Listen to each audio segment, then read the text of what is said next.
ఆయన సన్నిధానంలో నమస్కారం చేయాలి. గట్టిగా చెప్పండి. ప్రతి ఒక్కరు కూడా రాత్రికాల సమయంలో దేవుడు తన యొక్క ఆత్మను మన మధ్యలో కుప్పరించుకోవడానికి దేవుడికి స్తోత్రం తెలియజేయాలి.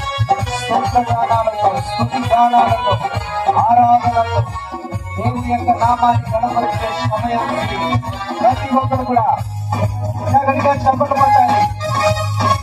అందరూ చెప్పలు పడుతూ దేవుని నామాన్ని కనపరుస్తారు. హల్లెలూయా. చెప్పలు పట్టాలి.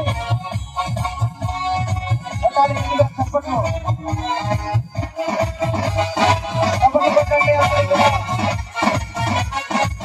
పూర్ణ శక్తితో, పూర్ణ బలముతో, పూర్ణ ఆత్మతో ఎడగాలన్న వాళ్ళందరూ కూడా, ఇటువైపున్న వాళ్ళందరూ కూడా ఎవరు కళ్ళు తెరిచి చూడవద్దు. ఎవరు రాత్రి దేవుడు నీతో మాట్లాడబోతా ఉన్నాడు. నేను దర్శించబోతా ఉన్నాడు. ఈ పరిశుద్ధాత్మ పండుగలలో దేవుడు నిన్ను తన ఆత్మతో నింపబోతా ఉన్నాడు.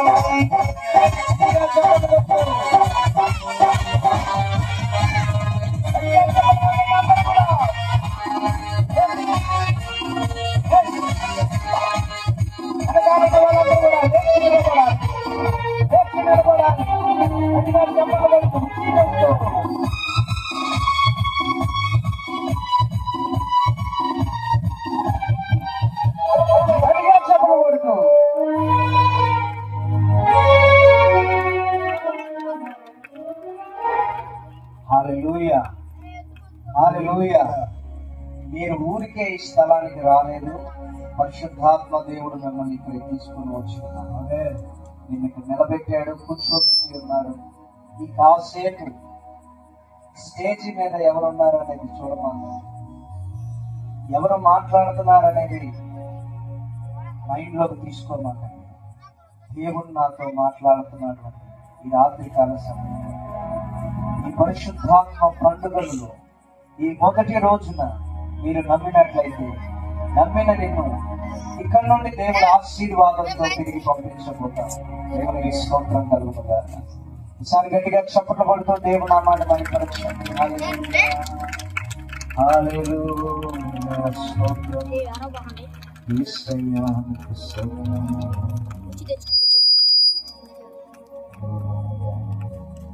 నీ కృప నాకు చాలును. నీ కృప లేనిది నేను బ్రతకలేను. నీ కృప లేనిది నేను బ్రతకలేను. ఈ పాట పాడుకుంటూ రాత్రికాల సమయంలో దేవుని ఆరాధన చేస్తూ ప్రభు యొక్క నామాన్ని కనపరచాలి.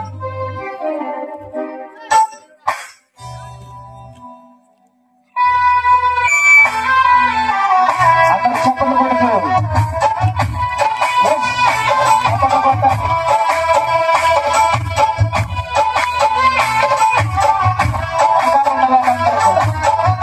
రాత్రి దేవుని యొక్క అభిషేకంలో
కలిగే